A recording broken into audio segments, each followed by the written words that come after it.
Perfect. I'd like to call this meeting into order for Public Facilities Safety Committee on Monday, November 27th, 2023. If you go ahead and stand for the Pledge of Allegiance. I pledge allegiance to the flag of the United States of America and to the republic for which it stands, one nation, under God, indivisible, with liberty and justice for all. All right. Public notification of this meeting has been published, posted, and distributed in the compliance with South Carolina Freedom of Information Act. Sarah, could you go ahead and call roll for us? Councilmember Tabernick. Present. Councilmember McKellen. Here. Councilmember Lawson. Absent. Councilmember Glover. Here. Councilmember Howard. Here. Councilmember Reeds. Here and online. Chairman Passament. Here. Councilmember Dawson. Absent. Councilmember Brown. Here. Committee Vice Chair Bartholomew. Here. Committee Chair Cunningham. Present. You have a quorum. Thank you. Can I have a motion for the approval of the agenda? So moved. A second. Thank you. Any objection? This will be approved with no objection. Number 5, the approval of the minutes from September 25th, 2023 and October 23rd, 2023. Have a motion, please? I'll make the motion. I'll second the motion. You, first and second. Any objection to either of those dates? Nope. Those will both be approved. And we'll move on to citizens comment period. Sarah, do we have any other signups on it? No, didn't think so. Is there anybody else that didn't sign up that would like to speak? You guys really are ready for vacation, I'll tell you. All right, we'll move on to number 7. Jared, update from the Assistant County Administrator.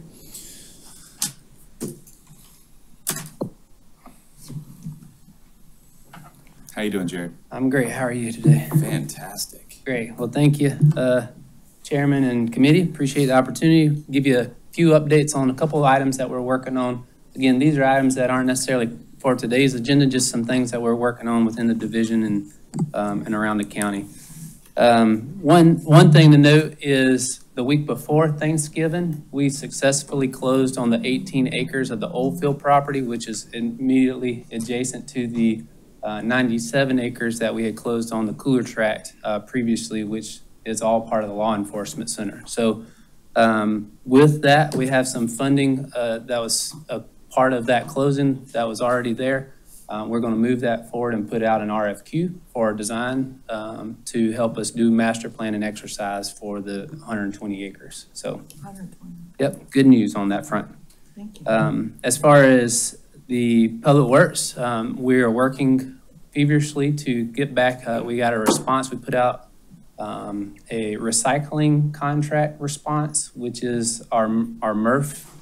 And in that RFQ, we put out and said, okay, rather than we tell you exactly what we need, that we want to build a MRF and we want to make the equipment, you tell us, provider, what you can provide us and what that looks like. So we did receive four quotes, which that was great to hear. And out of those 4 quotes, we've interviewed all of those, and we're currently going through negotiations now with the most qualified vendor. But the good news out of this is that what we thought was the right step was building the MRF may not necessarily be our next step. And it may be that building a MRF is a step 2 or 3, and that just using a recycling contractor to help us improve our recycling efforts may be the next step. And we'll, again, we're working through the most qualified vendor right now and going through some negotiations on how something to bring to you here shortly. So just a forewarning on that one. At the airport at Hilton Head St. James Baptist Church, so we had a meeting with FAA, both the Atlanta Regional Office and Ms. Shanetta Griffin, who's the FAA Director out of Washington, D.C. in September. From September, we've came back to County Council. We had a MOU that was already sitting on the shelf, and we made an amendment between us and the town, and also we brought the church into that amendment. So that's been approved by all parties. We are working with our aviation consultant and coordinating with FAA. We have to do an environmental assessment, so similar to what we're doing on 278. anytime you set public funds, federal funds, you have to go through the NEPA process. And so we're kind of going through the second level of that, which is environmental assessment. So we're working on the scope. Our consultant is coordinating with FAA to make sure we get that scope defined, and then they'll come out and price that scope, and we'll come back to council depending on the value of that scope and the procurement threshold. So we're working through on that. And then also we have an agreement that we're working through with the church for a consultant, Your Church Partners, that's the name of the consultant, to help us facilitate what that package should look like, what the full church building should look like, and make sure that's something that's palatable to FAA. So they're going to be working directly with the church hand in hand to develop an updated plan set and cost estimate. And so we have a scope and fee that we're negotiating with the vendor right now, and hope to have that finalized here shortly. So a lot of good work going on at St. James Baptist Church. Again, it's not always visible, but there's a lot of work going on behind the scenes. From transportation, a couple things. So Windmill Harbor signal. So we do have the signal fully implemented. We received approval from DOT to add the left turn, protected left turn signal, as well as the flash and beacon, advanced flash and beacon coming off the bridge. We've got an engineer started we have to still go through the design and encroachment permit, even though it's an add-on to the existing project. So we're currently kicked that off under design there. And all in all, it's probably 3 or 4 months to get it designed, permitted, and then constructed. And we hope to gain a little bit on the schedule on that if there's ways for us to break apart part of those different components. The lead time on different parts may make the most of that 3 to 4 months. So if we can break some of those components up, we're going to look to do so. As far as the 170 near-term project, that's a project that's going on right now. If you've driven south towards Bluffton, you can see that we've got asphalt on the ground at SC 462 at the intersection there, as well as Argent Boulevard. So those two intersections have been improved. We still need to do some signal retiming there to mesh those up. But the physical improvements that we've set out are there. Now, I already have had complaints about the traffic spilling out of the turn lane going to 462. So as soon as we added the extra length, it already got used and people are spilling out into the fast lane. So we're going to try to squeeze as much as we can out of the traffic signal timing. But that's what the short-term nature was. These are not end-all be-all fixes, but this is the Band-Aid to help us hold it off till we get to the big project. As far as the big project goes and the Triangle project, one thing I get a question about a lot, what are we doing with our regional partners? Are we interacting with Hardeeville? Are we interacting with Jasper County and others? And the answer is absolutely yes, we are on a weekly basis. But last week was significant because we held a coordination meeting specifically on signals in that corridor from 462, Oldfield, Argent, all the way down Argent to 278 and even to Margaritaville. So we had not Jasper County, Hardeeville, Beaufort County, DOT, and 4 engineers that are doing some part of all those signals involved on the call and working a plan to make sure we're up to date and coordinating on each of those intersections. So a lot of cross-pollination going on right there just in that one corridor area.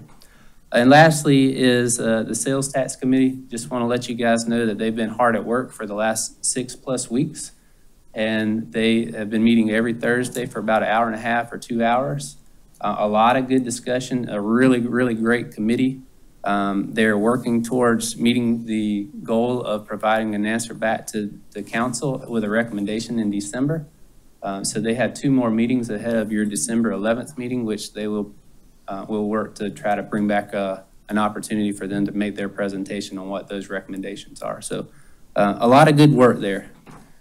And then lastly, I have an update on the Reimagine Reba Road, and this is for you, Chairman Cunningham, to tell me how much or how little you'd like me to talk about this. Let's do this first. Are there any questions or comments about his first statement, and then we'll jump into this, because you take as much time as you need to get through it. This is a project that's important. We've been working on it, multiple committee and public meetings on this, so yes. I had a question about the MRF. Do you anticipate that the municipalities will use this? Was that included in the scope, and is yard waste included? Yard waste is not included in what's sourced right now. So this would just be the recyclables, the plastics, the cans, the cardboard, mixed paper, What about glass? and glass. So glasses, we're already taken to Glassworks, so all of the proposers are going to continue taking it to Glassworks, but yeah. So it does not necessarily contain the yard waste. That would be a separate item. As far as the municipalities using it, yes, that's the goal. The issue is the process. So each of those, not all the municipalities have a contract set up. I guess 3 out of 4 of them do for curbside. So the goal is for us to put our hands around all the waste, not just our waste at our convenience centers, but all the waste, all the recyclable waste created in the county. So we got to work through that, but the answer is that's where we want to get to. Okay, thank you. Mr. Glover? Yeah, quickly, I'm going beyond the MRF at this time. What happens to, where are we with the disposable waste? After we recycle, what's gonna happen in 2025? With just household waste. Yes, So right now, we have a contract with Waste Management, and that all goes to the landfill there. right. So that right now is the continued plan. So We gonna enter, I thought we. did the we- MRF is only for recyclables. Right, that's the step in the process. I thought so we did renew a contract with Hickory Hill? Yeah, so we have a contract, I think it expires in 2024 with Waste Management. And basically, they're taking our disposable waste, our household waste from our convenience centers directly to their landfill. So right now, that's the plan. Long-term, is that the final answer? I don't know. That's to be determined and evaluated of what other opportunities there are besides landfilling. But we want to get there, whatever that answer is. But in the immediate term, is still a contract with Waste Management. I was under the impression that we were getting away from that completely, so you're telling me something new. I don't want to discuss it now and stuff, Yeah. but you're telling me something new. Yeah, I was not under that impression. Well, at one point, we'd like to get there. It just may not be as soon as we'd like to. Like, there's limited options with where the household waste goes. Landfill is an option, but other, they've got some proprietary techniques, as far as, different, sorry about that. I'll talk to you about that later, I guess, to get a clear understanding. Okay, Yep, thank you. sure do. Any other questions for Jerry? Not a question, just a comment. I spoke to Dean Moss today regarding his coming to council on the 11th. We've decided it would be preferential to have a meeting before the council meeting, whereby council can hear the entire presentation that he wants to make. So we'll either have a committee meeting beforehand, decide which would be the best committee, so that they can make the recommendation to council, so that we can act on it at the December 11th. And whatever the recommendation is from the committee to council, it may or may not be something that council wants to act on December 11th. It may just be something to hear or executive summary. But yeah, so having an opportunity for them to present, I think that would be meaningful. Okay. I have a couple things. One question about the MRF. I know we moved forward the process to hire a company to tell us what we need to do. Have we already put money aside for the actual project itself? Yes, we have some ARPA funds and we have some GEO bond funds that are set aside for the MRF. So if we decide not to go down the route of doing a MRF currently and doing transportation, how does that affect our funding? Can we use those funds, or do we need to come up with new fundings? Yes. Is there an expiration date on those? No, so it wouldn't be needed for a capital project, MRF. There may be some recycling improvements on our convenience centers that we want to take place with some of that funding. But then the rest of the funding could be, it could be reallocated to a different project. Okay. My other two questions. One, the light on Hilton Head, is that like a warning signal that we were talking about? I think like a month ago, we talked if we need it because of the way the turn comes, that Yep. light just pops up? Yep, so that'll be a warning signal that'll be connected to the signal, so it's not flashing all the time, but when the signal's about to turn yellow or red, Starts it'll to flash, it'll yeah. start to flash. Okay, I think we have a couple of those in Bluffton right now.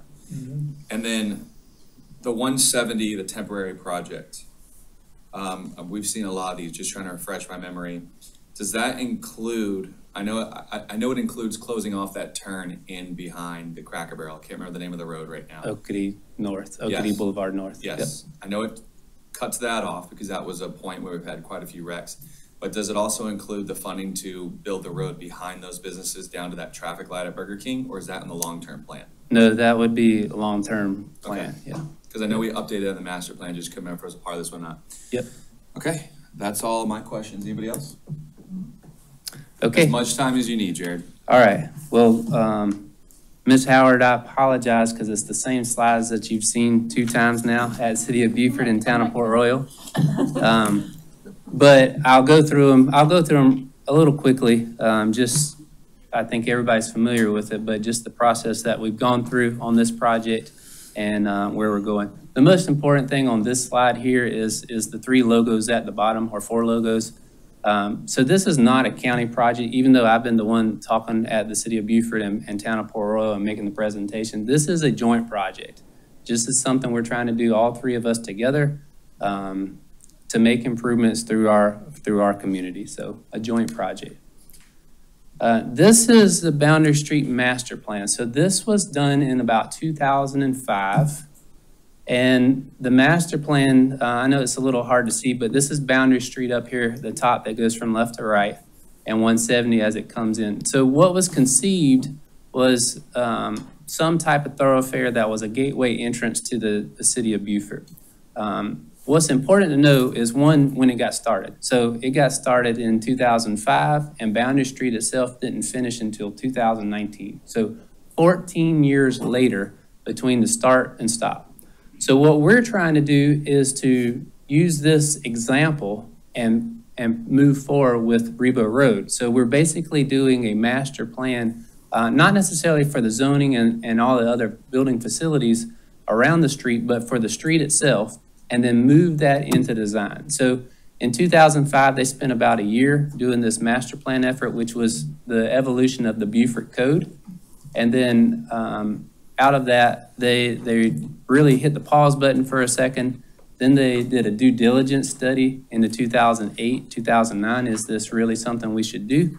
Then in 2009 and 10 through 11, they started doing engineering design. And then it went out to bid in 2014, and then went out to bid again in 2015, and finally got awarded and then constructed in 2015 through 19. So it was a long process. But what was meaningful is these were things that were put up here. The final design on Boundary Street did not include everything that you see here. So as we're going through this process, there's going to be things that people like or don't like. And we've heard it from both sides, from the City of Beaufort and Town of Port Royal. And we recognize we're not going to make everybody happy. But if we can make, and this is hard for me to say, I was a straight A student. So if we can make a solid B and make a 80% or 85% of folks happy with the plan, then this has been a successful project. So that's what we're working towards in this master plan. And really, before we even get into the project limits, is why are we doing this? So the main reason right out the gate, what problem are we solving is safety. So safety with access management, and then the access management, once you start the project, it allows for us to touch it in other ways with aesthetics, with resiliency by undergrounding the utilities, and different things. But we're first addressing safety. So the road project is from Boundary Street to Russell Bay Bridge, about 5.5 miles. In that section, there's a whole bunch of different types of neighborhoods. Coming from the north, you've got a judicial section right up here at Boundary Street.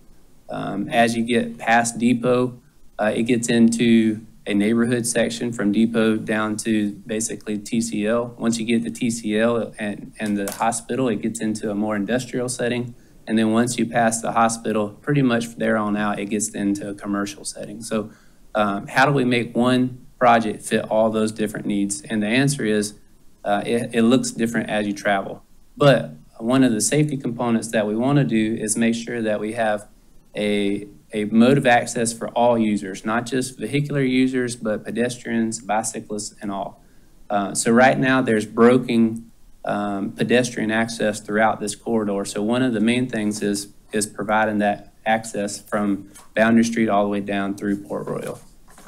What we've done so far as level of involvement, so we've had 6 advisory committee meetings. We have a joint staff committee meeting made up of City of Beaufort, Town of Port Royal, and county staff.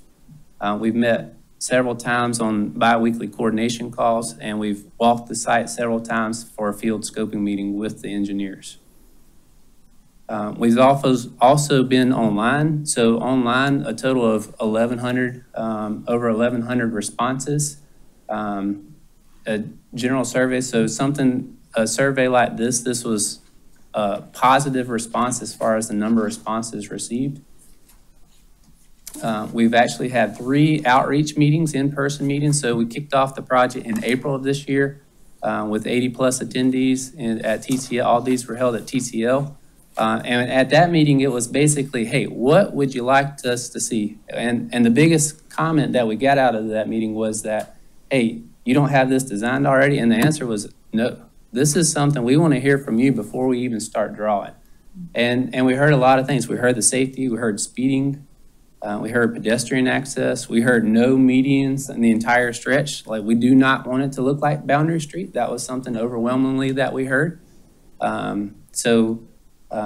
We took those things to heart, and then come June, the middle or the end of June, we had a 3-day design workshop. So we had our design engineers from 8 to 6:30 p.m.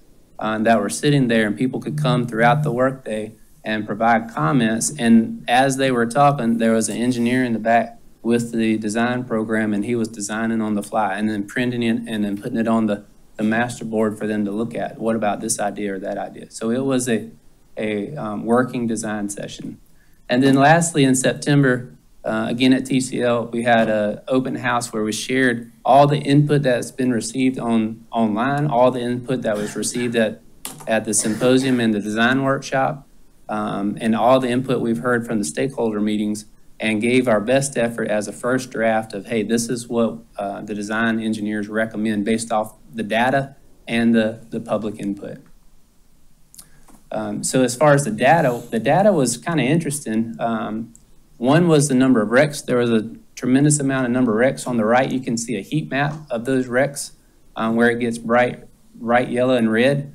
Obviously, they're kind of closer to the bottom. That is Ladies Island Drive. So if you're going to Ladies Island right there at that intersection. And then up towards the north, you see some more towards Depot and North Street and Boundary Street. But what was interesting is the type of angle. So the type of crashes, over 55% of the crashes were sideswipe or angle crashes. So those are at an intersection or sideswipe. What you see sideswipe typically is you're sitting in traffic and all of a sudden you want to get over. You see this a lot at TCL. There's not a turn lane there at TCL. And then somebody in front of you hits the brakes and trying to turn, and you try to get over, and you sideswipe the guy who's coming by you on the outside lane. So that part was interesting to see the type of crashes. The other thing that was really interesting is the volume. So we didn't just look at the current. Obviously, we went out and did traffic counts at the intersections and traffic counts throughout the corridor. But we also looked at historical volumes, not just the last 4 or 5 years, but the last 20 years. Everything we could get our hands on. And the interesting thing was the volume on the northern section from basically Ladies Island Drive and above had decreased over the last 20 years. We rarely see that in road projects where we have a decreasing volume. Everything, we've got to grow in population, we've got to grow in volume, makes sense. And then on the south side, from the bridge to Ladies Island Drive, it was growing normally with what we'd see. So that makes sense, and that'll come back to the recommendation, which we heard a lot on that recommendation, but I'll come back to that in a minute. Speeding, you can barely see it here, but the sheriff had some trailers out there, and there's a speeding section there.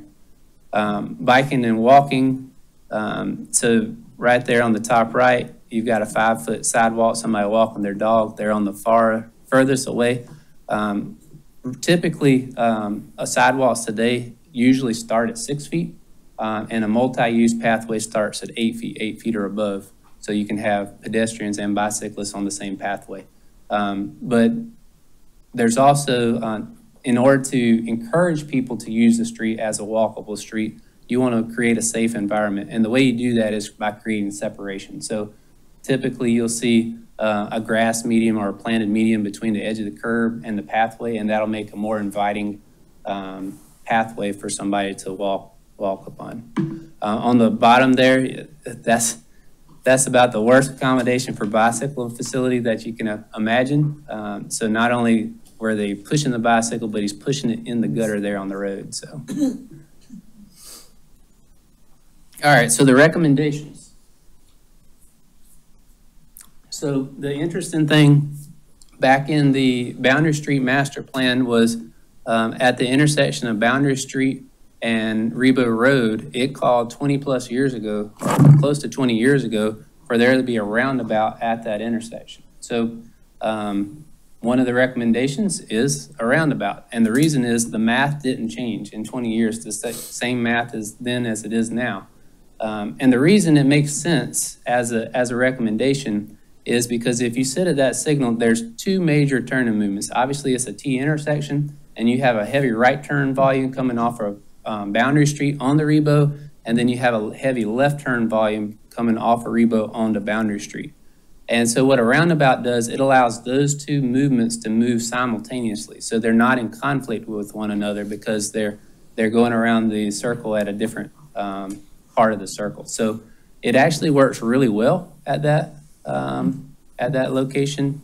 And then obviously the traditional intersection, as it is today, a signalized intersection with a couple improvements. So these are options, and what you'll see in the report, what our intent is first they put this together as a draft report. We provided it to the city of Beaufort and the town of Port Royal and now to the county, and seeking input from the three municipalities. And based off the input received at each of these meetings, we'll come back and finalize a report with some updated recommendations. So more than likely, these two recommendations will stay in there. And then as we get through design, it may be that one of these is not feasible for various reasons. So, and the same thing with other improvements that you'll see as recommendations. This is where we started hearing comments. So it's hard to see on this, and I don't know if you can zoom in any on it, maybe not. But as I mentioned, the northern section really decreased in traffic. So what we're trying to solve is safety and speeding. And so today, if you're designing a 4-lane road today, never in a million years are you allowed, it's just not standard practice to have a 4-lane road where there's no separation between the two directional. So what's proposed is, as you come away from Boundary Street, that the 4 lanes from the intersection come down into a 3-lane section. So it's a 2 directions and a open median. It does not have a median throughout, but it comes to a 3-lane section. Then as you come here, this is another roundabout at Bay Street, and this is if you go down Depot Street to the south, there is where our EMS headquarters is. We even spoke to Donna Owensby as far as this improvement and said, yeah, they've had a couple accidents over the years with ambulances getting out there at the intersection. So a skewed intersection, a roundabout does a really great job at a skewed intersection, and that was the intent behind this recommendation. This is the section, so the Bay Street's now on the left and Reynolds Street, or TCL, is on the right. So they're both bookend with a roundabout. Again, the roundabout at Reynolds Street at TCL, there's no turn lane there now. So what this does is provides a safe left movement into TCL. in and out of there. And then the section right here, this is the neighborhood section, and you can see the cross section there on the bottom left. And so it has a 5-foot or a 10-foot pathway with a 5-foot verge in between the pathway and the roadway on both sides. And the reason we were able to show that is because without really acquiring any right-of-way, we were able to take that 4-lane section and provide the 3-lane section and give some of that space back to the grass median there for the pathways. The intent here was to provide an opportunity for obviously the people getting in and out of their driveways to have safe access in and out, as well as to help with that speeding effort. You're going to drive as fast as the road feels like it needs to be driven. So if you're on Boundary Street, you're not driving 70 miles an hour, but if you're on the interstate, it feels like it's wide open and you can drive 70 plus mile an hour. So you drive, even though there's a speed limit, tendencies are that people drive to how the road feels. Can I ask a quick question? What Absolutely. happened to Hermitage Road? Sir? The light there at Hermitage? So it's just it's not a signalized intersection, Can or, it continue to be one? yes, I'm sorry, yes, it would continue to be a signalized intersection, that's right, Thank you. with improved access, pedestrian access, yep. Yep.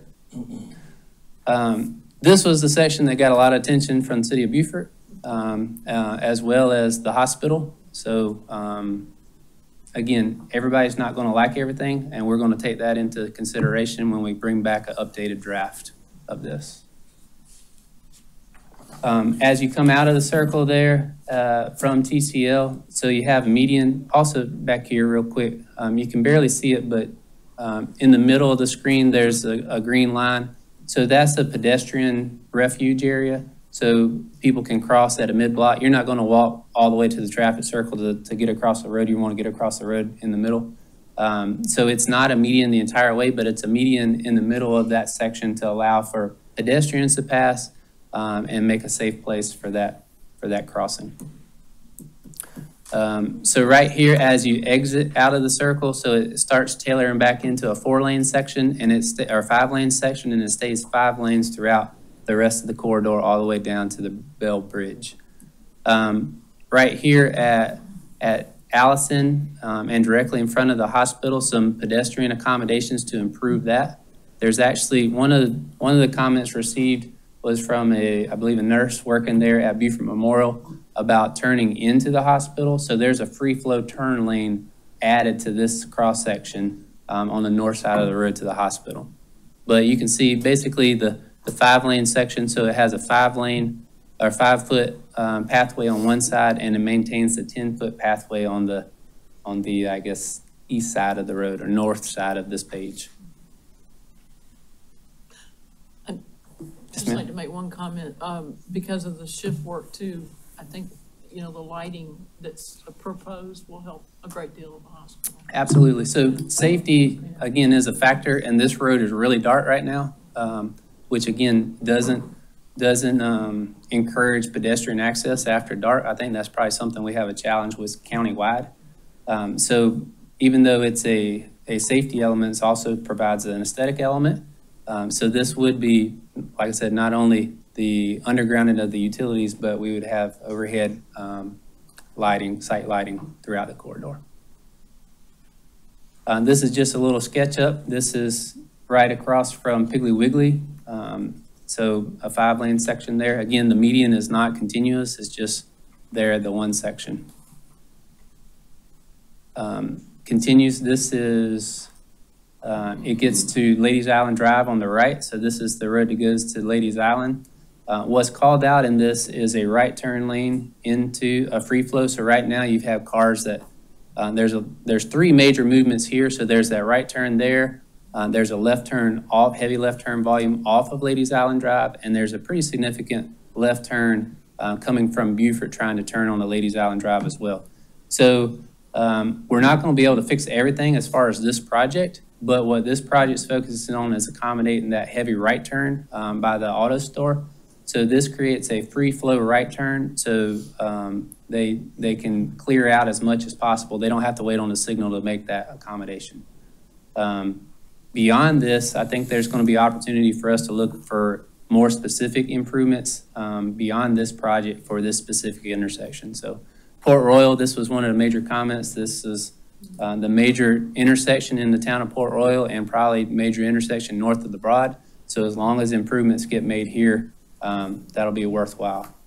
The other comment that we heard from Port Royal is we have more of the volume than the northern section, and we don't care what you do up there, whether it's 3 lanes or 2 lanes or 1 lane, as long as you do our lanes first. So that's Port Royal.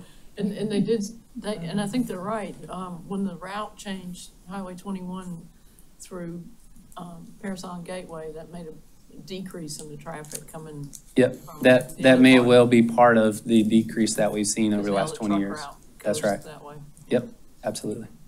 And then, so at Naval Hospital there at Pinckney Boulevard, so this would clean up that area. So the Shell Road would be closed, the one back behind the park, in between the park and the Naval Hospital, would be closed off. All traffic would be routed to Pinckney Boulevard. And at Pinckney Boulevard, there's a lot of confusing medians entering and exiting the Naval Hospital. So it'd just be a straight, clean intersection that perpendicular to the road, which would actually be right across from the apartments, right across. So they would have good pedestrian access to get back and forth to the park, the nice park that town of Port Royal has. And then at the bottom of the screen is Paris Avenue. So the town of Port Royal has a streetscape project planned on Paris Avenue. So this would be in connection to what they have planned, but some minor improvements to improve flow at that intersection. Jared, could you go back for 1 second? Just so I can keep my boundaries and everything. The bottom right, that intersection, that's where that Parker's is, right? And you turn right and you're on That's correct. that main street right down to Port Royal, down to their their town offices. That's correct. Yep. Okay, just making sure I'm still following. Thank Yeah, you. you're good. So this would be at Pinckney Boulevard, so at the Naval Hospital there in the middle. This would just kind of be a rendering. So again, high visibility, pedestrian refuge in the middle, some improved countdown, and obviously just enhanced mast arms there as well. This is the Paris Avenue. Like I said, this is their streetscape project and how it would tie into our project. And then at the end of the project, as it ties into the bridge there at the left of the screen, right there, there's 2 roads coming near the park. And you have a lot of people that are trying to turn out of, and I forget the roads, Lennar Drive, that are trying to come out of Lennar and Drayton, and people that are trying to turn in. So you see a lot of crashes there at this intersection. So this would be extending the median up past the first driveway, so people can only turn left at the second driveway just past the park. And then people exiting the first driveway would only have a right in, right out option. Also is the Spanish Moss Trail crossing. So this is a project the county's already working on, and it's under construction, or it's under contract to be constructed. And so that would look like this. This is a hawk signal that is similar to the one on 170 near Publix, where the Spanish Moss Trail crosses there. So it would function in a similar way. It would only be a signalized stop whenever somebody is trying to cross and they press the button to get across the road. And lastly, so similar to what Boundary Street is to Beaufort, this would be a gateway entrance to the town of Port Royal as you're entering downtown. We got a lot of comments that this looks like Disney World. So some people like that, some people didn't. But what we were trying to say is, hey, this is a statement piece. This is a major project for the area. This is a way that it can be enhanced and say, hey, you have arrived. You are now in the town of Port Royal. It also, again, anytime you have restrictions, whether it's a wall, whether it's a signage right here, a median in the center that makes it feel constricted, you tend to drive slower. So as you're coming off the bridge, you're at 55 mile an hour plus. So trying to get people to slow down before they get into downtown proper is what the intent and purpose is here. As far as cost, so on the right is the cost of the entire project, about $45 million. This is in today's cost. This is not in tomorrow's cost. So the longer that we don't do this, obviously this cost grows. We have it split up in different sections. Another comment that we had from the town of Port Royal is, hey, why do you have Port Royal as Section 3? Make us Section 1, reverse the section. It still adds up to $45 million. They just wanted their section listed first. So not a big thing. We can take care of that. And then on the left side is the cost of burying the utilities. It is super expensive. But again, it's a resiliency factor as well as an aesthetic factor. It made a tremendous difference on Boundary Street, and I think it would do wonders on Rebo Road. So all in all, a $60 million project. Again, in today's dollars, if we act on it, then that's a pretty good number to go by. If we sit on our laurels for any period of time, this number would grow. So that's it. Again, any comments that you have, we'd gladly take those. Our goal, what we want to do and intend to do is to take comments back. Now, this is the last group. We'll have all the comments from all the three municipalities or jurisdictions, and then we'll take it to our design engineer. They'll update the plans based off the comments, and then our goal is that then we can bring it back forward to all three for an adoption. Again, not saying that we agree with 100%, but hey, this is in the right direction. This looks good. And then from there, if we're not fighting about the concept, it really makes moving the project forward in the engineering and design a lot easier. We still will have public meetings. It'll still have to go through a NEPA process because we intend to set this up for federal funding. But at least the overall plan and where we're heading will be something that we can all agree on. So that's our goal. And that'll be coming back in a few weeks after we get comments from all. All right, I'm sure we have a few. Yeah. I'll wait. Tab, absolutely. Thank you. Jared, I watched the Port Royal one, and didn't seem to be a lot of pushback. You kind of got off easy at that one. Yeah. But I heard Should've the watched Beaufort Beaufort. City one was a little Beaufort bit was a little different. Can you tell me what happened at the Beaufort City one that didn't happen at Port Royal? Yeah, so at Beaufort, I think it was an hour and a half or 2 hours that we had ahead of their regular council meeting that they had scheduled. And they basically allowed me to make the same presentation, and then it was comments for the rest of the remainder period. Their city hall or their town council chambers was completely packed. So I don't know how many people, but over 100, I would guess. And a lot of the comments, they were yeah. They were all, I told the Mayor Pro Tem that I really appreciated the opportunity and that they were very civilized in how now they might not agree with the project or the plans or the proposal, but it was in a civilized manner. They all came and said their piece, and those were good comments for us to take. They spoke so long that the council members really didn't get a full chance to tell what their comments were. A couple of them did. But there were some heated comments, and there was some back and forth. There was opportunity for me to, that were quick hit answers that I could make a quick reply to. Others were just sit there and listen to it. So, If I could just comment, I think one of the biggest concerns, and David in York may agree, was worried about service vehicles to the houses like, Amazon, garbage trucks going down to a single lane. They were really worried about that. And first responders. And first responders, big comment, first responders. yeah, so in general, the 3-lane section was what got 90% of the comments at the city of Beaufort. It didn't get hardly mentioned at all at Port Royal. They just wanted their intersection fixed, and they wanted to be first. Okay. Yes, sir. So one question that I have, and I've also been asked as well, the Boundary Street roundabout, if that were to actually go forward, how does that match up with the other lighted intersections, especially for right out here? Yeah, so it needed to be in connection with Marsh right out here at Starbucks, because what you don't want to happen is for that to back up a little bit and then it back up into the signal. That already kind of happens right now with the two signals, even though they're coordinated.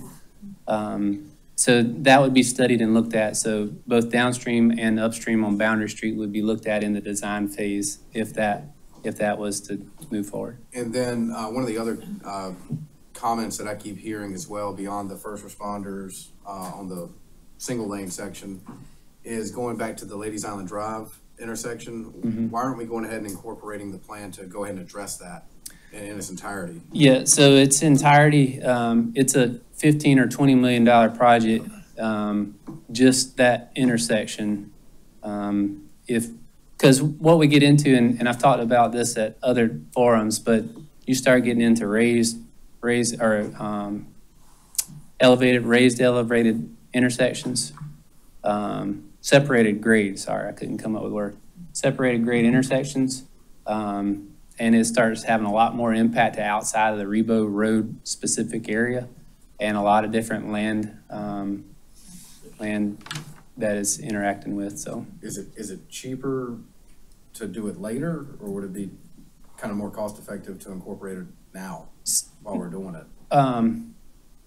It's so big in itself that it deserves its full attention. And so what we have it set up with LATS is its own project and intersection and funding through LATS to get it started. LATS doesn't have it fully funded, but they have the initial concept and design. We already have an engineer, and this was something to note too. We have an engineer working on that intersection as well as across the bridge on Ladies Island Drive at Meridian and Cat Island to do some conceptual design on that. They are actively working on that, and that conceptual design will bring those projects forward separate and later. Now, they may end up running concurrently with the overall design of Rebo with the specific long-term design at that intersection. But that intersection is so complicated, it would bog down the bigger project. But they are running concurrently. Yes, thank you, Mr. Chairman. Jared, let me first say that you're the right man for this project. You got the personality, and you take it and you dish it off and you move forward. So you're the right person for this project. If it ever gets off, it's because of your personality. I can say that at the Beaufort meeting, we had two leaders, and one got up and he spoke in favor of the roundabout, and the other one was against it. And I think that's how the night started off and continued the whole day. Two areas, and I'm speaking on behalf of businesses at this time. When you come in at the bridge, at the McTier Bridge, AutoZone is right there. How is this going to impact not their business, particularly coming from the city of Beaufort, turning left when wanting to go into AutoZone? Yeah. How is that going to? So in addition to the conceptual designs for the long term there, we've also, there's so much going on, I forget to mention it all, so I apologize.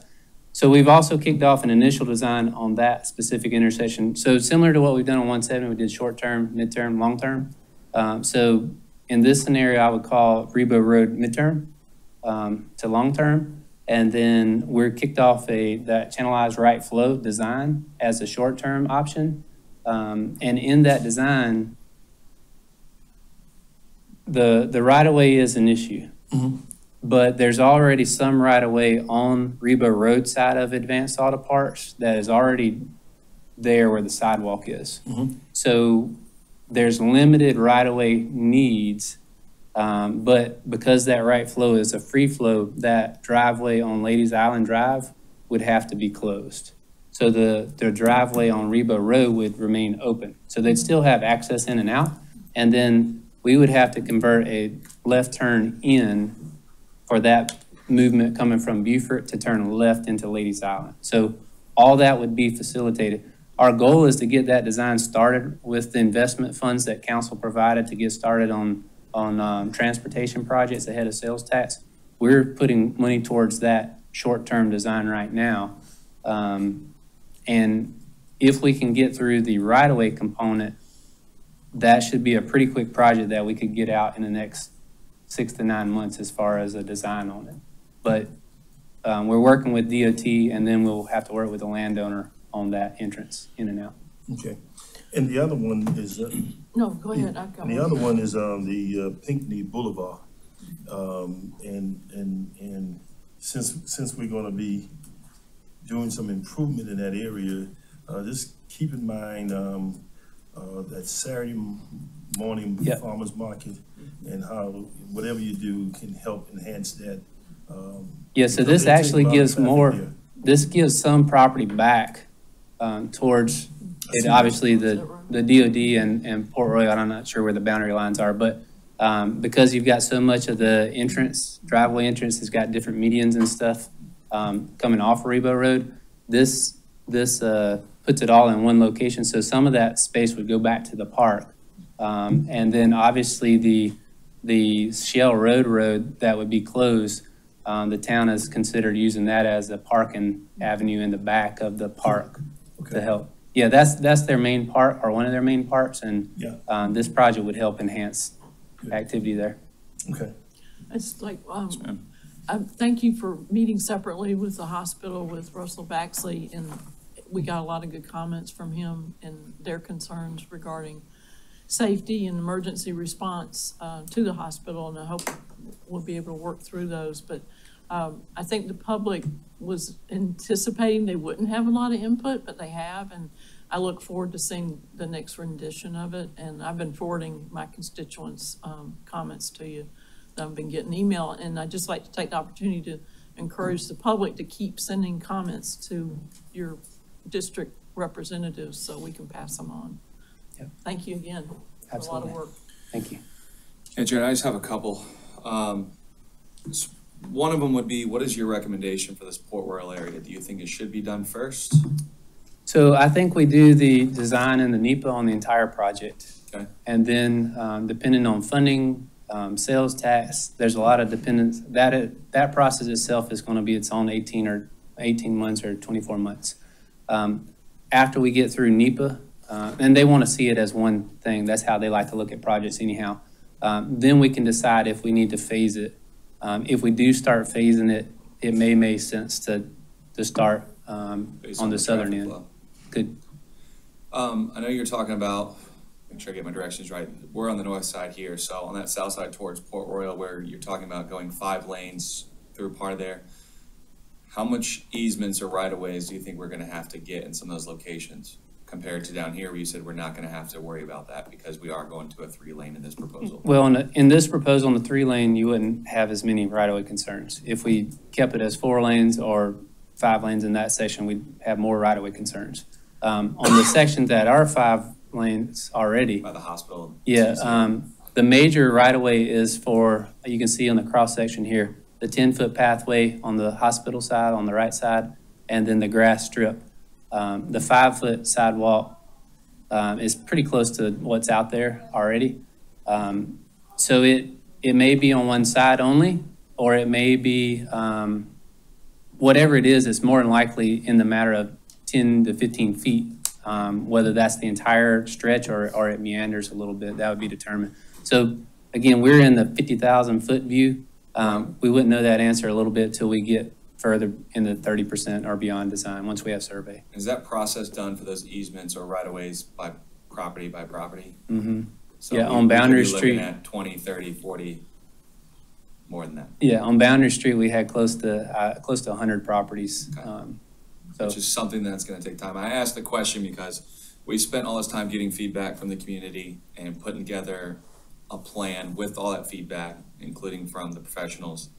But I just want the public to know that those type of things do take time. To make the things possible that you want done, it's going to take the staff a while to get all those easements and right-of-ways to make this successful.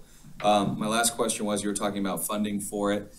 Is our possible sales tax coming up next year a possible funding source for part of this, all of it, or are we looking for other avenues? Yeah, so I would say a large portion of it, and then whatever we can do to raise our hand for other funding opportunities. So just with most of our sales tax projects, they're only partially funded from sales tax. And sales tax, when a referendum is initiated, it's a one-shot, a point in time. And you don't have all these projects developed to know the full value of the project. You just have an idea. So it would be a large portion that we go find other funding to match up with. So my last thing is, you said we're at a 50,000 foot view right now. What do you need from us today to bring that down to 40 or 30 or wherever? Just the comments that I've heard so far have been great. And then again, we'll come back to the design engineers and we'll provide the comments from all the 3 stakeholders in the hospital. And then we'll make another rendition of the proposed plan and bring it back. And hopefully at that point, it's in in a place where we can present it as a quick update and take it to adoption, and that would get us down to the 40,000. I think Mr. Glover's right. You're the right person for the job, so good luck. Appreciate it. Thank you. Can I ask you one more question? How is the traffic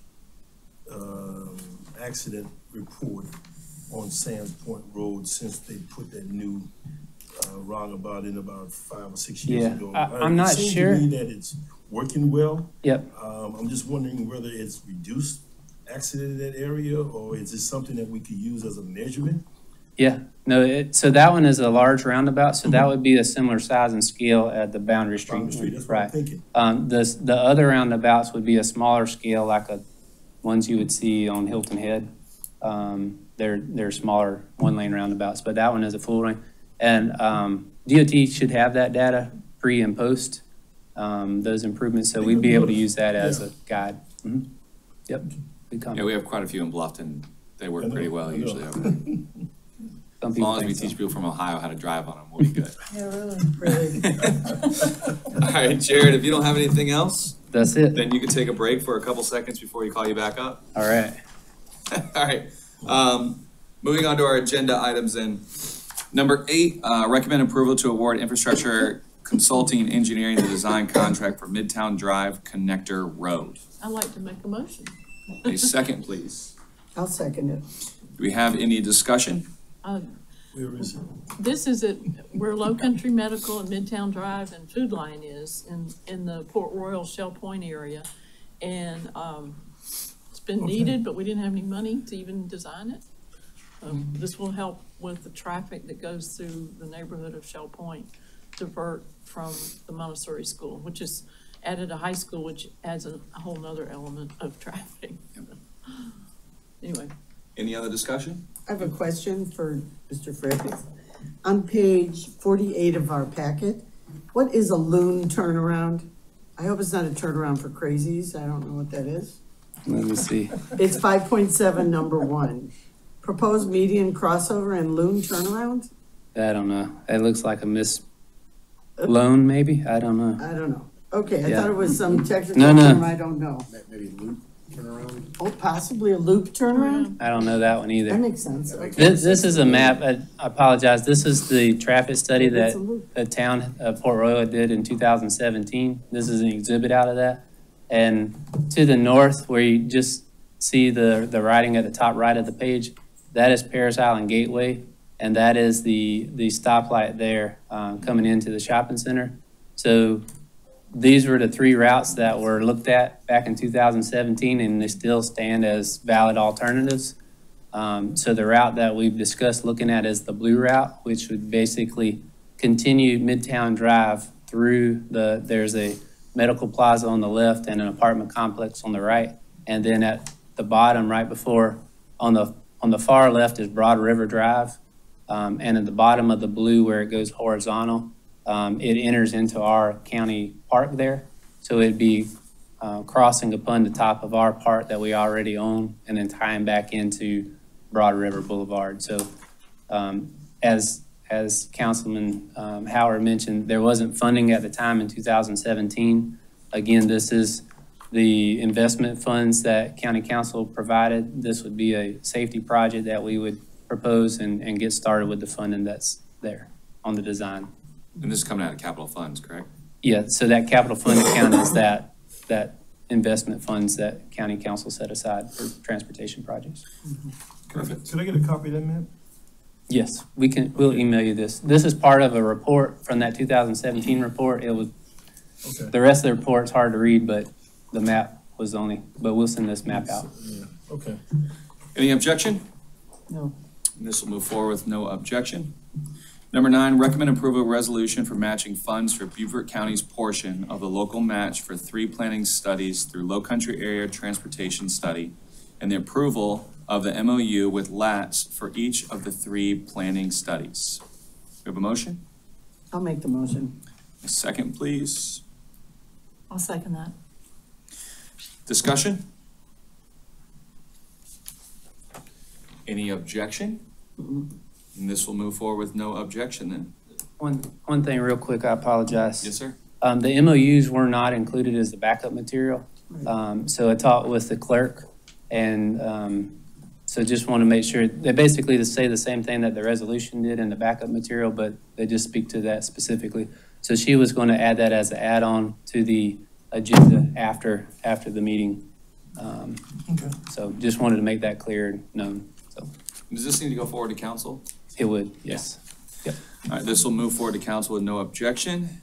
And Jerry, we're gonna give you a break. Number 10, a presentation to county council on the comprehensive boat landing study. Mr. Larson. Good afternoon, council. I'm going to be very brief, and I'm going to hand it off to our consultant that did this project. This is the comprehensive boat landing study project that began in October 2021. The two gentlemen from Creech and Associates here are Craig Pollock and Michael Sapino, and they're the ones that they were the project managers and did this report. The report, as you listen to this short presentation, focused on three things. It was inventorying our existing landings, future expansion of the landings throughout the county, and the economic impact of boating on our community. And from that, the study prepared assessments of our existing landings and repairs needed, an operations manual, a master planning and cost analysis of future improvements. So without further delay, I want to bring up Craig and Michael and let them do the presentation. Thank you.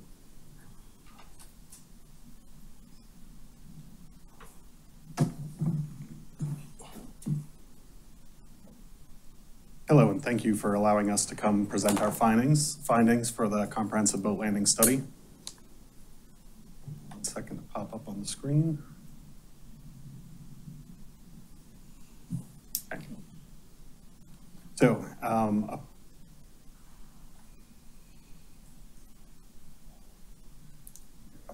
a project of this size involved many different players in this project. Here with me today, my name is Michael Spino. I'm the project manager from Creech and Associates.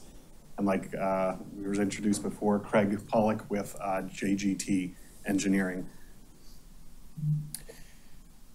Like it was said, this project kicked off in 2021.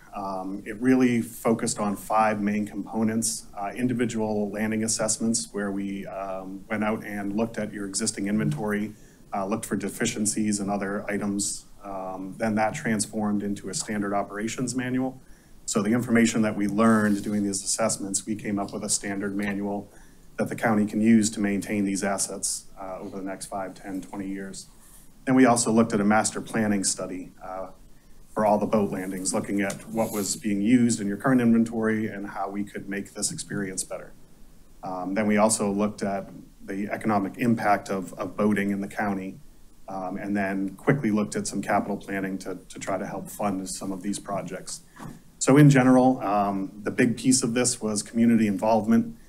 We had 5 public charrettes where we had kind of a mixed bag of attendance. Some were really well attended and others not so much. But we did try to counteract that by putting on an online survey where we had over 750 responses for the online survey portion. And then we also looked at 28 sites. It was a mixture between boat landings and fishing piers. So this was a complicated project, took 1.5 years, ended up in a report that's a couple hundred pages. We're going to try to dilute that down today and just hit the big topics. But to give you a rough idea of how this project worked, when we started, we worked on getting an advisory committee together, folks that would be with us through the entirety of the project. And we met every 2 weeks roughly through the beginning of the project all the way to the end, just so that we could bounce ideas, share ideas, meet with different folks. And after we had that start up, then we split off and we had kind of 3 activities running in parallel. So the first one was our assessment team went out to these various sites and did assessment of the marine and the upland components. Then we also kicked off our online surveys and our public engagement meetings. And lastly, we started talking to other departments within the county to see if there's any overlap with what we were doing and what they are doing. So to talk a little bit about the assessments, I'll hand it over to Craig.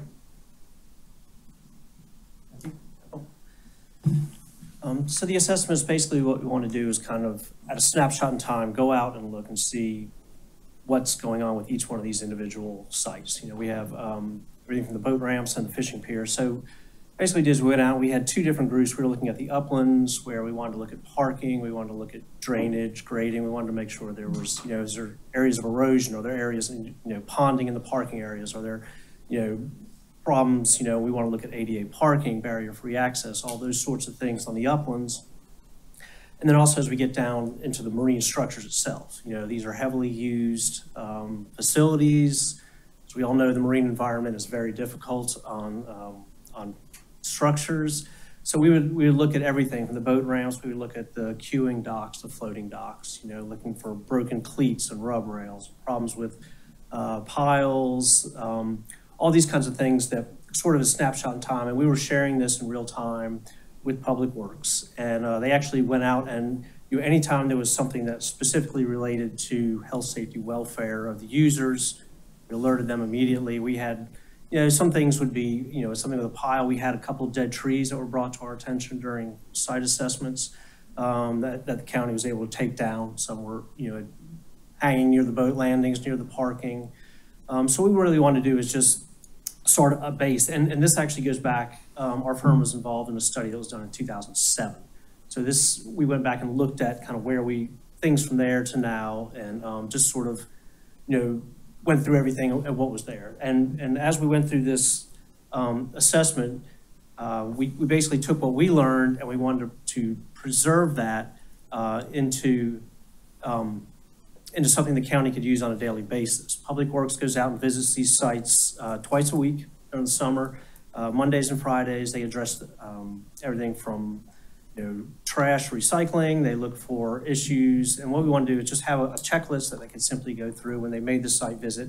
Different staff members doing different visits at different times, sometimes at low tide when more things are visible. So we want to do that. So they ended up with the assessments of all these sites. And then once we went through that, went to the operations manual, we looked at several different things. One was, basically a standardized checklist. These are things we learned. These are areas that items are wearing or breaking that need attention on a regular basis that we've seen. We wanted to bring that to the attention of staff. Environmental management is simply, making sure the site's clear and clean. I want to make sure that, trash is picked up. There's no maintenance allowed at any of these facilities, but, you will have people putting oil in boats and things like that. So we wanted to always stay on top of that. Signage was also very important. The county does a good job. They have these large blue signs, which kind of give rules and regulations, hours of operation, phone numbers for contact with Public Works for any immediate issues. So we wanted to kind of have a uniform standard of signage across all the different boat landings and fishing piers. And then really just kind of take all this and put it together. So we would have a site file for each individual facility. That would last with the facility for years, decades to go, and everything from base information, deeds and surveys and old permits and old engineering drawings, moving forward where they could keep track of the weekly, bi-weekly inspections. So, and really just kind of look at the life cycle of some of the materials that are being, we're seeing, things that are breaking, cleats and rub rails and things, so they can kind of plan. The county can, keep some of these materials on hand, plan staff's work to go out and kind of keep an eye on these things. Because, the use of these facilities, Beaufort County is blessed with an abundance of wonderful water access. Mm-hmm. And, as Michael will go into in just a bit, brings a lot of economic input into the county. So we want to make sure these are good and safe and usable for all, whether it's someone local who uses it every day or someone who's visiting for the first time, possibly from out of town. Michael talked about sort of how this informed our master plan going forward. Thank you. So as you can tell, the beginning part of this study really focused on information gathering through the various avenues. When we go into the master planning for the county, we really looked at three main components. It was information gathering and then running an analysis to see what that information yielded, doing gap analysis, looking at specific solutions for individual landings that may have had some deficiencies or we found were not efficient. And then really the last section was our proposed recommendations to the county. So in the first section, when we're gathering information, we went back, we looked at the community outreach session notes. We looked through the online surveys, which was a lot to take in, but it had some really good information in there. Looked at population statistics, and we looked at future growth projections. I'm sure it's no new news to you that your county's growing fairly quickly. So the example that you see on the side of this slide shows from the actual community outreach sessions, places where people liked to go and then where they left from too. So we want to make sure that we're establishing zones or areas of interest for where folks are traveling most on your waterways. So the second part is just that. We established these areas of interest based on where they departed from and where they were headed to. We started analyzing all of the launches, trying to find out if we had an adequate amount of landings in these zones, and then just looking at parking and some of the other components that make up a successful launch. The last portion of this is our recommendations. And so I'm sure it's no surprise that there were some zones that we studied that just did not have enough landings in it. So the easy answer with any one of these is, hey, you need some new landings in these specific zones, right? This one identifies zones 5, 6, and 7. But to go above and beyond that and look at a different way to approach this problem is to introduce the idea of efficiency. And so there's kind of when we design these new landings, we look at this kind of ratio that's 1 ramp serves 30 parking spaces, okay?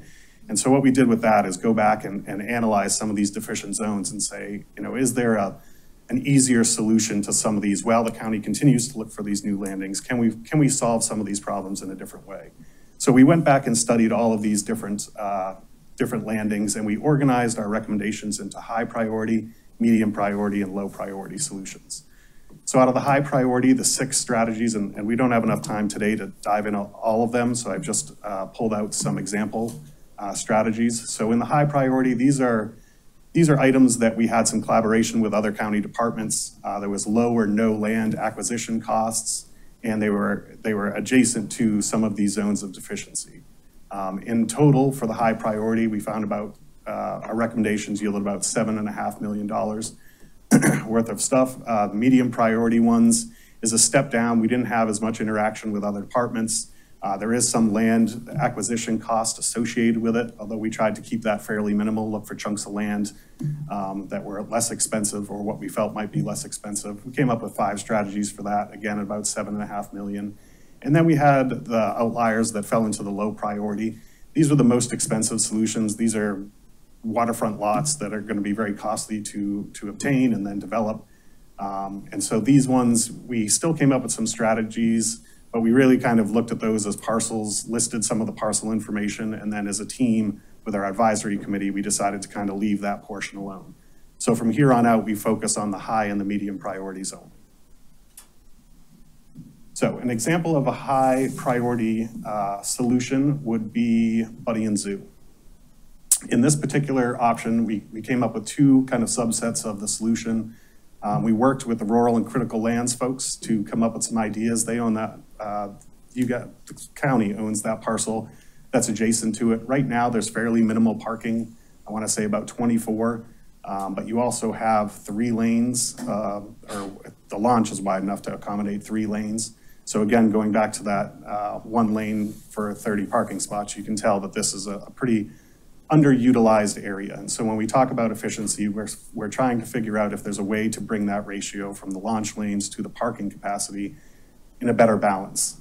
And so the first option, after working with rural and critical lands, we decided that we could have a quarter of the lot in order to add some parking. And this is a shared amenity solution, so it's not just trailered parking. There's also vehicle parking. There was some ideas about some bathroom facilities and pavilions, so all that kind of gets incorporated into the site plan. And then the second option, which I think is something that would really need to be studied, we had some concerns. We listed here just to show another way that you could expand is parallel parking along the street. I think our team had some concerns about how trailered parking and parallel parking would work, and then also the increased traffic flow that would be placed at the nearest intersection to try to turn these around. Because when you launch a boat, you have to maneuver it around, get it in the water, and then parking, and then spin back around, get it. So there's some issues, I think, with option 2, but that's where our discussions led, so I wanted to make sure we listed it here. And focusing on this particular example, you know, we have a site parking deficit of 66, and we also have a zone parking deficit of 172. So it's a pretty impactful solution, and if there's any way to increase or build upon what we came out of this study with, I think you would have a really good benefit to this particular landing as well as this zone. Another high priority example is the Alljoy. When we had our community session with them, a great group of folks down there came out in masses and gave us some thoughts on what to do here. I'm sure they I'm sure they did. It was a really good meeting. There was a lot of good information there. I think that, you know, this is a heavily used launch, and trying to create some additional parking here, I think would check a lot of boxes, not only from the launch efficiency, but just the neighborhood and as well.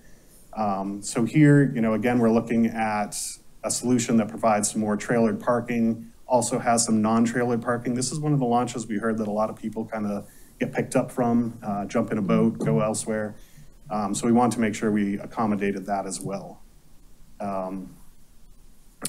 This particular scheme, you have a site parking deficiency at 44 with the existing parking, and then a zone parking deficiency of 76. So not as bad as the first one, but still an area that could really benefit from some additional parking.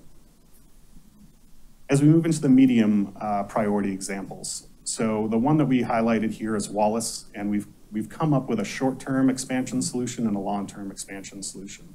So in the short term, we noticed that some old files that we had dug through had a solution that provided more parking. And when we looked at it, if the road were slightly relocated to the plan north in this picture, you could gain the parking that was part of the original plan that just didn't get put in. And that provides some short-term solutions.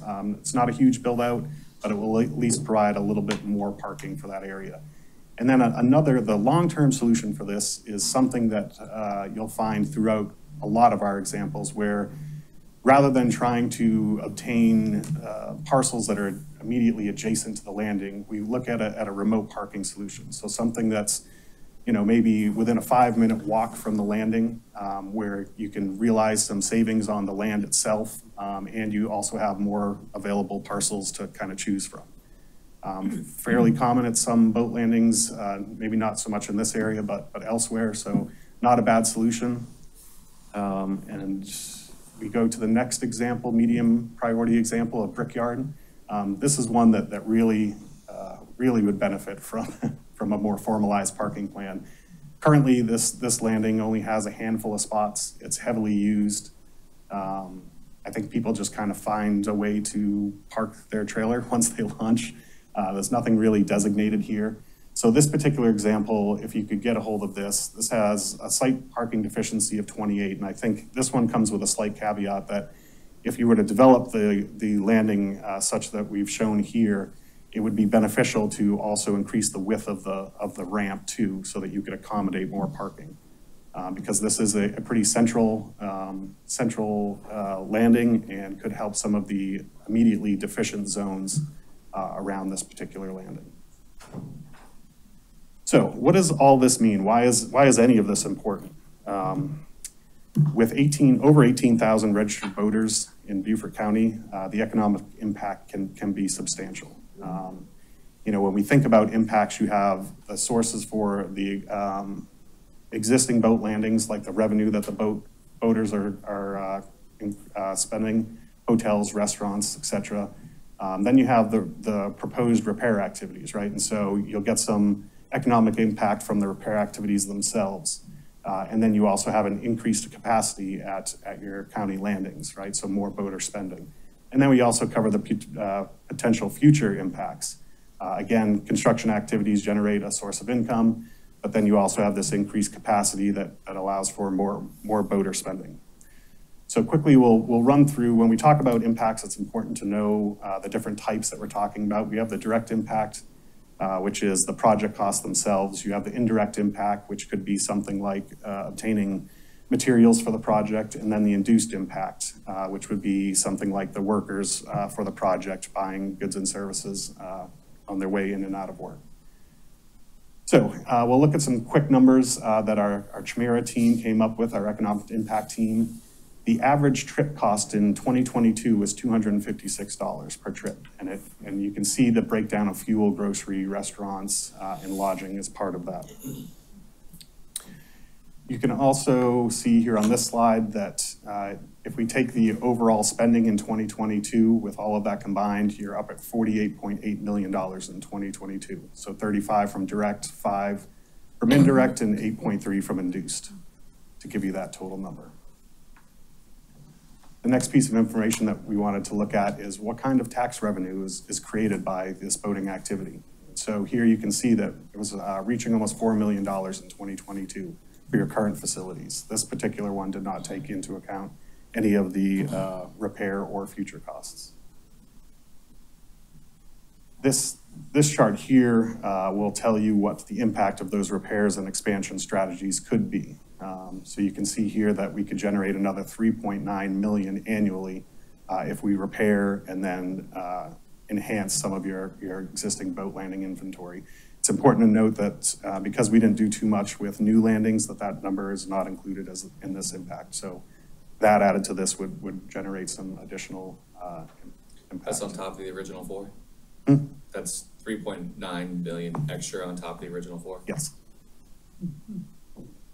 And then quickly, capital planning, obviously one of the biggest questions to all projects, what are some ways that we could potentially think about funding these projects? So we've broken down the costs into two major categories of money. There's the current repair cost. It's important to note, and I think Craig had mentioned it previously, that the county has been very good with, during the course of the study, not only finding immediate dangers that needed to be repaired, but any of the low-hanging fruit, cleats, rub rails, those sorts of things.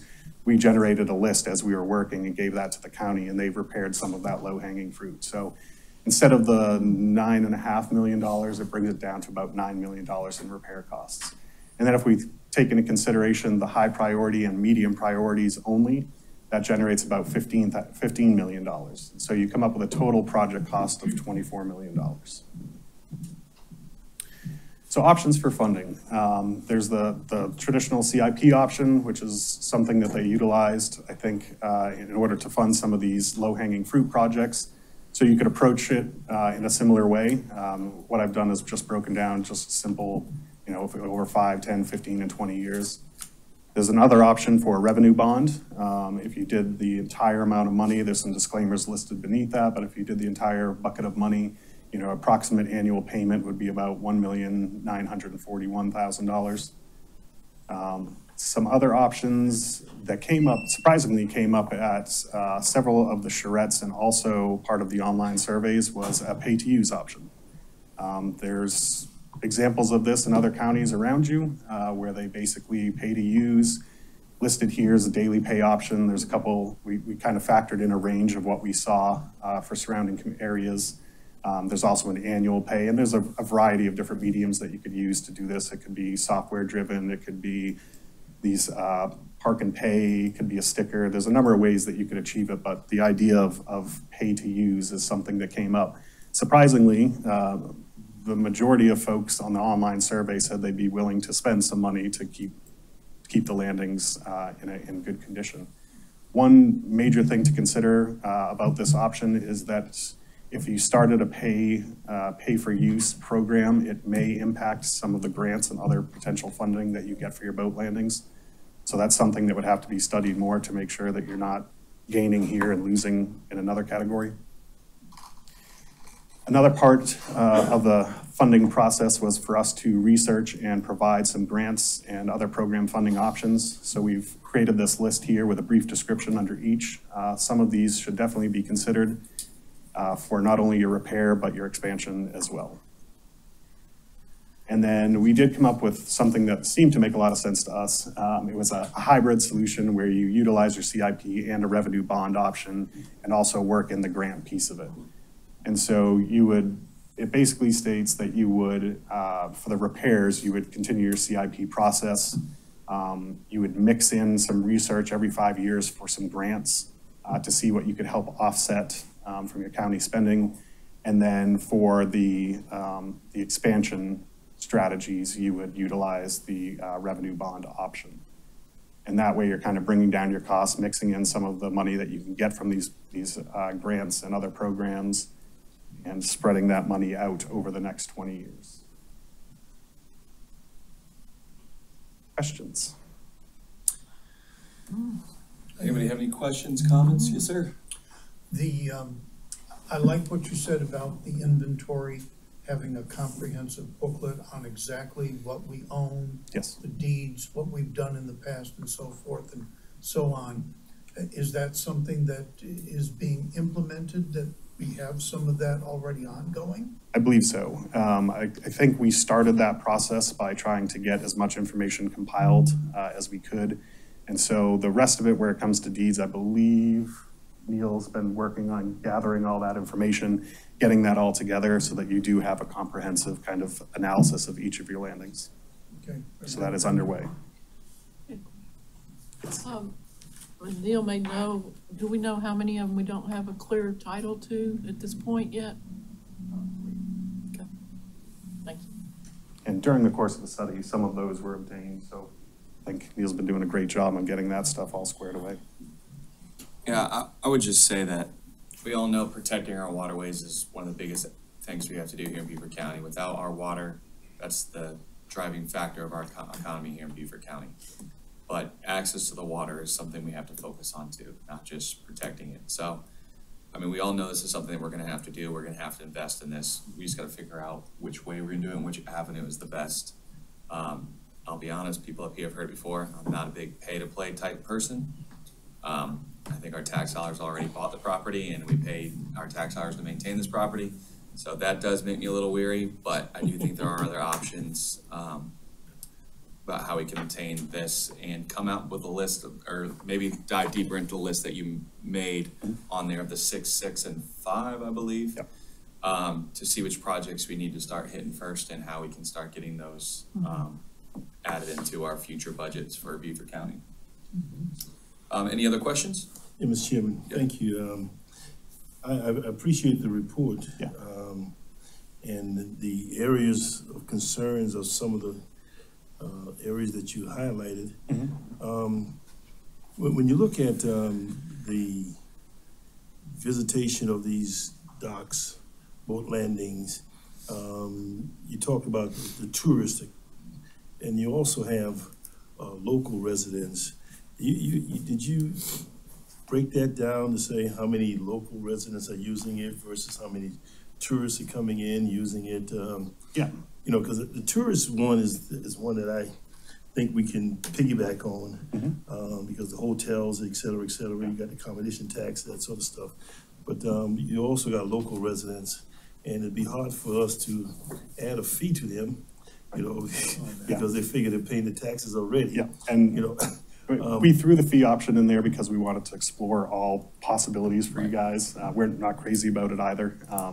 But to answer your question, we do have that information. So out of the surveys, we have listed where they came from, where they were traveling from, so we can easily kind of crunch those numbers and figure out a split. But I will tell you, myself and one other person from my firm, while the assessment team was out doing their thing, we went out and had some personal intercept interviews where we basically set up a tent and we just interviewed folks that were willing to share some information and some insight with us. And we were pretty surprised that it wasn't quite 50-50. It was probably more like 60-40, 60 from in-county and about 40 out of county, 40% out of county. So you have a lot of folks that are traveling here from surrounding counties and utilizing your waterways. Yeah, the other thing is that as a revenue source, you know, the state charges X amount of dollars for a license every year. Is there a way we could tag on a fee to generate income on that as well? I don't know the specific answer to that, but I could probably find that. There's a possibility, but I don't think there's an answer right now for that. But, yeah, I don't know that one. I would hope that this county would look at several approaches and try to do all of these at one time. I think we really are the gateway to the ocean for a lot of people. They're not going to Charleston, they're not going to Jasper County. They may go to Colleton County through the Edisto, but we're right there, and we're the gateway to a lot of inland folks coming here and stuff. And I would want to make sure that we have the safety there, and we take care of the boat landing, make it fitting for anybody to come to, and hopefully we can look at it as doing it with some of the CIP as well as other funding, but try to do all of it at one time and stuff. I don't know whether that's possible, but I'm hoping that we approach it that way and stuff. Yeah, absolutely. And when we were doing the assessments, safety was obviously one of the biggest factors, but universal accessibility for all of these areas too was really important. I'm gonna tell you the mistake we made in this county, which is a positive one, but we put up Whitehall boat landing, and it's the Shulman right now case for everybody. And I've heard from a lot of locals saying we want the same thing in Wallace or in Station Creek. And some of the landings lend themselves better to, creating something that checks all of the boxes. It was interesting when we had some of these charrettes, we had different stations set up. One of them was what type of amenities you want to see at your landings. We thought there would be a lot more for picnic shelters, things like that. People really didn't gravitate towards that. What they really cared about was parking and the launches being maintained and well kept and easy to use. So it was pretty interesting. The community outreach sessions were extremely informative, as well as the surveys. Some not so good, but most were good. Thank you. Yeah, thank you. Mr. Larson, anything else on your end? Wanted to note the project managers on this really were Neil Desai behind me and Mark Rosenau, so they deserve a lot of the effort. I came in this late, and I was the naysayer that just poked holes in the plan and said, what if?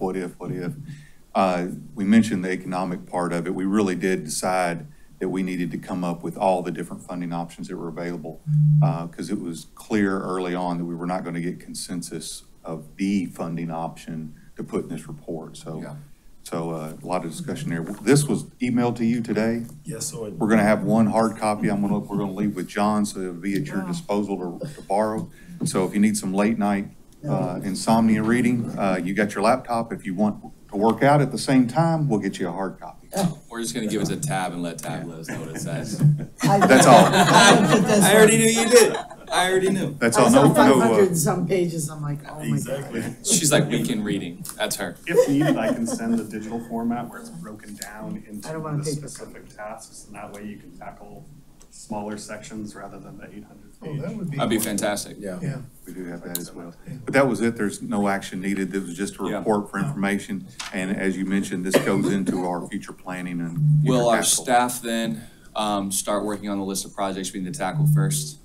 And then go from there for our next, whether it's tax revenue or if it's already in our budget for next year when we start working on that? Yeah, definitely. It's going to become part of Neil's capital plan, Mark Rosenau's capital plan for the. I know next Neil year wanted and more work, beyond. so it's fine. Thank you. Thank you very much, gentlemen. Thank you. All right, moving on to number 11, then we have a couple things we have to run through here. Recommend approval of contract award to O'Quinn Marine Construction for IFB 110123 Spanish Moss Trail Battery Creek Bridge Repair Phase 2. Do we have a motion? So moved. Second? Second. Thank you. Any discussion about this? All right, this will be done with no objection. Just one quick one. Yes, sir. The cost for these two bidders was like half and half. Is that because one is local? And he using. Talking in-house about Blue versus- Tide and O'Quinn. O'Quinn is local. And he's using more in-house staffing, I guess? Yes, sir. He's self-performing, as you noticed on the bid tab. He's self-performing. He is local.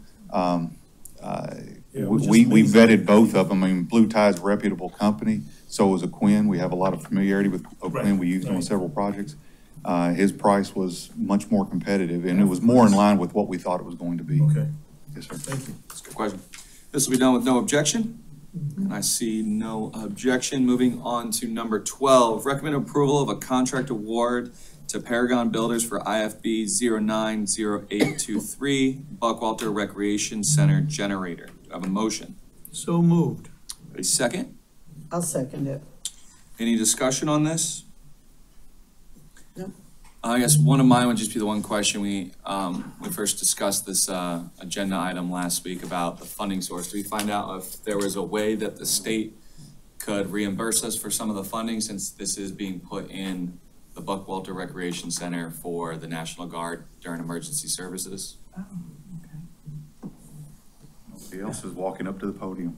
I don't know if it's just something we can look into. I mean, There are grant programs through FEMA that you have to apply for and get awarded beforehand. Okay. None of them are reimbursable. So if we go forward with this project, we wouldn't be eligible for those.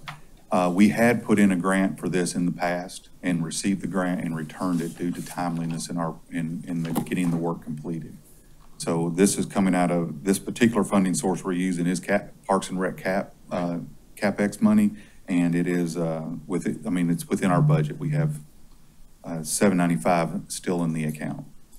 Are we on any time constraints to purchase this or move this forward? Does this have to go to county council first? Yes. Okay. Yeah, so, I mean, I would just like to know if there is any grants between now and our December 11th meeting, to see if that's something we could look into. I mean, I'd like to save our taxpayer dollars here and use that towards other improvements if we can, between now and this couple weeks. If not, I know it's something we need to get done for management services of next year, there's no doubt. Any objection? No. And this will be moved forward to county council with no objection. Number 13, recommend approval of an ordinance authorizing the interim county administrator to enter into a lease agreement for real property located at 39 Airport Circle with Cindy Hallman. Do I have a motion? So moved. Chairman, could you, Second that. since they're similar, could you do 13 and 14 Yeah, together? do them together. Um, They're literally identical. Yeah, I have no problem with taking them together. I know we will have some discussion about these two items though, as long as we can have the discussion on the items. Then I guess we'll have to take a motion to take 13 and 14 together. Let me read number 14. Recommend approval of an ordinance authorizing the interim county administrator to enter in a lease agreement for real property located at 39 Airport Circle with Matt Archer. I'll make the motion. Yes, so moved. Second. Yep. First and second, and take 13 and 14 together. Discussion? Mr. Chairman, Yes, may I have some comments? absolutely. With your permission, I asked the county administrator to provide some information to me earlier today. I was under the impression that we could, since it was simply a lease agreement, either have the county administrator or perhaps the executive director of the airport enter into that agreement without having a ordinance and a public hearing related to these leases. But I was informed otherwise, and I asked Mr. Kevany if he would be kind enough to make a presentation as to the statutory requirements with regard to an ordinance and public hearing for entering into a lease agreement. Right, and I'm happy to do that. So leasing of property is a legislative act, and under the ordinances, not ordinances, a state statute, it's 4-9-20, 4-9-30, subpart 2, and 4-9-130. You have to have a public hearing and you have to have an ordinance. And so when you do a lease, you are actually conveying interest in property. In law school, you learn that, leases, you have the right to use and quiet enjoyment. That is, other people cannot interfere with your use and quiet enjoyment of that property. And so it's an interest in property, just like selling property is conveying an interest, just like giving an easement to a utility or to a governmental entity or to your neighbor is a conveyance of interest in property. And conveyances of interest in property have to be done by ordinances. and with a public hearing. And if you think about it, it makes a lot of sense because the county owns property that it used taxpayer money on. And if the county is going to enter into an agreement with some third party to let them use that real estate or that building, the public ought to know about it, number one, and the public ought to know what the terms are, number two. That avoids backroom deals, that avoids sweetheart deals, that avoids no deals, like people getting to use your offices without paying for it, or people getting to use your boat landings for $99 a year when other people can't. And so the purpose of a public hearing is so that everybody knows about it. And the ordinance, of course, county ordinances, unlike municipal ordinances in South Carolina, county ordinances require 3 readings. Municipal ordinances only require 2. So it comes before the public many, many times. And so nobody can claim, though, I wasn't on notice, I didn't know anything about this, and somebody got a backroom deal or somebody got a sweetheart deal. It just doesn't happen. Furthermore, and finally, going back at least as far as 1989, the county has done its leases by way of ordinance. In fact, after talking to Councilman McKellen this morning, I looked at our own history of ordinances, and the earliest one I found, and there may be earlier ones, but the earliest one I found is a 1989 ordinance that the county entered into a lease regarding the county courthouse over here and the detention center. The county owned the property, and they developed a corporation that was going to develop the detention center. They leased the property to this corporation while it built the detention center and all of that kind of stuff. So there's plenty of precedents for it. The state statutes require it. Our interpretation of the statutes is that this is the way to do it. And our interpretation is consistent with AG opinions that agree with our interpretation. So, so that's why we're doing it this way. Mr. McKellen, any other comments on that? No, I'm exhausted though, listening to that. I mean, Well, I could go on a little longer if you'd like. Hey, you asked for it, you got it. that was great. No, that was great, Tom. Exactly what I wanted you to do. Thanks very much. Thanks, Tom. It makes sense on the question, though. It really does, because we have some of these questions come forward, but the answer also makes sense with it too. So I appreciate you guys diving into that. Do we have any other discussion on number 13 and 14 as we take them together? Nope. This will move forward with no objection. And this will move forward with no objection. Number 15, recommend approval of the National Airports Capital Improvement Plan. This is an informational update to brief council on the Beaufort Executive Airport list. I believe John is here, and then right after that, we're gonna have Hilton Head as well. Right. I'd like to ask you to take these two together, if you would. Absolutely. Number 16, recommend approval of the National Airports Capital Improvement Plan. This is an informal update to brief council on the Hilton Head Island Airport. Can I have a motion for discussion? So moved. Second. Or to take together, I apologize, to take together. So moved. Second, thank you. It is all you, sir. All right. Thank you very much. Thanks for having me again to brief you on this. If you remember, we come before you each year just to give you an update on the CIP plans.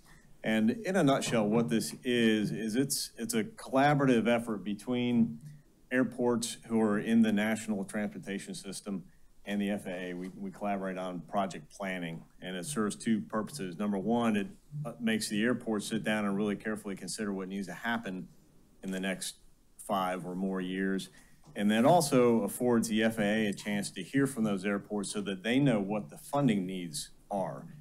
And we work together to really kind of string those out, because the FAA typically receives about $3.35 billion of funding across the board for all airports across the U.S. that qualify for funding. So if you can imagine trying to spread that out between Houston's and Atlanta's and Charlotte's and things like that, who are doing singular projects that are in the billion-dollar range, it's very difficult to do that. So this is a planning exercise between us and the FAA to help really kind of hyper-localize our needs and let the FAA know how they should plan accordingly. So the spreadsheet you have in front of you is a little bit complicated, but it's what the FAA prescribes for use when we do the project planning and the budget planning. The column that's highlighted there, it's hard to see, but it's called BIL/AIG, and that's just a fancy way of saying this is special money that resulted from the 2021 bipartisan infrastructure law that was signed by the president in November of 21.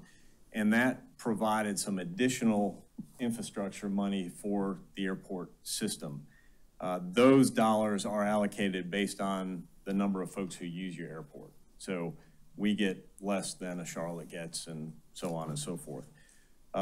That's only a 5-year program. So you see after FY 24, 25, and 26, that zeroes out. And that's because that program sunsets at that point.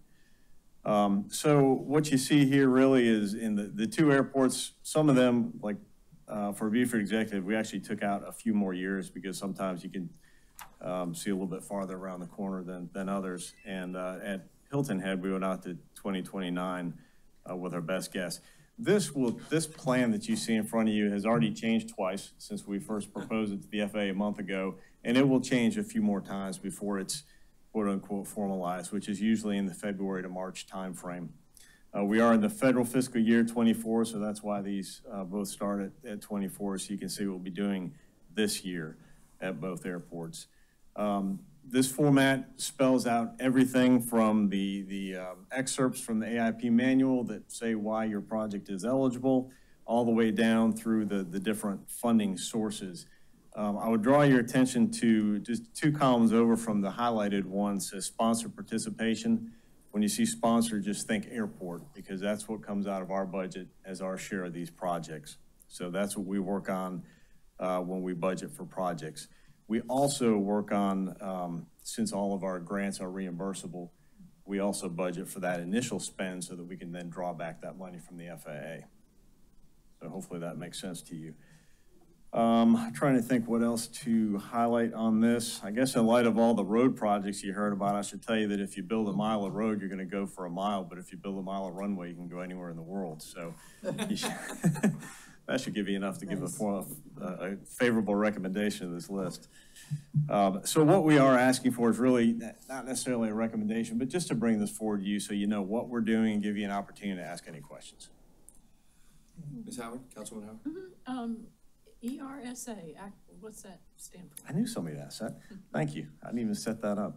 That stands for Extended Runway Safety Area. Okay. So it's basically your overrun at the ends of the runway. And that's that answers my next question, why you need the wetlands mitigation will that extend across Highway 21 or at the other direction? No, it will not. It's only about, if I remember correctly, about 170 feet. So it's not that far off the end of the runway. We just don't have adequate runoff to meet the current FAA standard.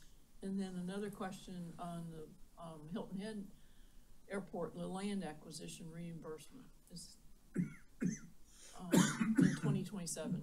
What is that? That's actually for land that we've already purchased. Okay. And what happens is this is the land along Hunter Road that we purchased in anticipation of the terminal project that we're kicking off now. And what happens with a land acquisition project is the sponsor of the airport has to complete the project. So we have to acquire the land and pay all of the expenses that come with that, and then package that up nicely and submit it to the FAA for reimbursement. But it takes time, and it's also, as you see in the very first column after the project description has that national priority ranking.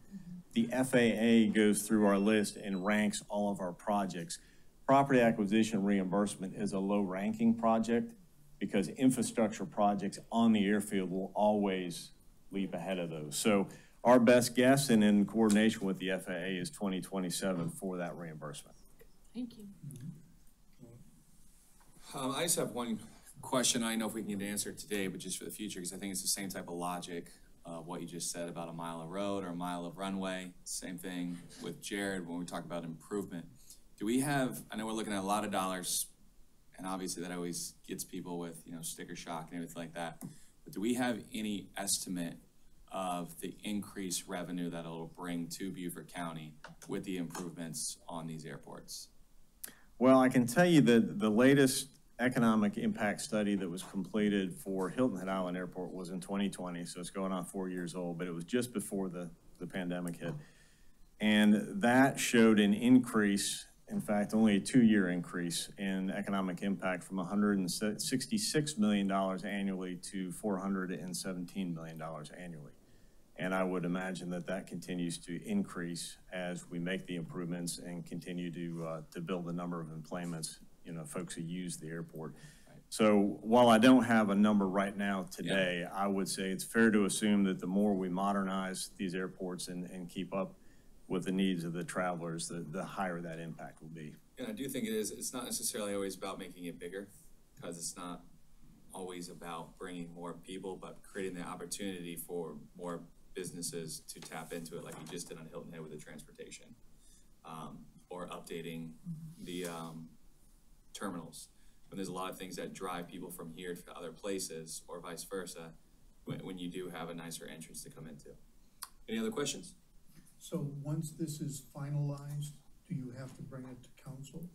Thank you for asking that question. That I meant to brief that to you. While this is a plan, I'm not asking you to approve any expenditures at this point. When we do start to bring these projects forward, when we have work authorizations or contract awards that we need to bring forward, most every one of these will be in the price range that we will bring those before you for approval. So you will see this again in a piecemeal fashion as we execute projects. Project by project. Yes. Yeah. Okay, thank you. Perfect. Thank you. Thank you.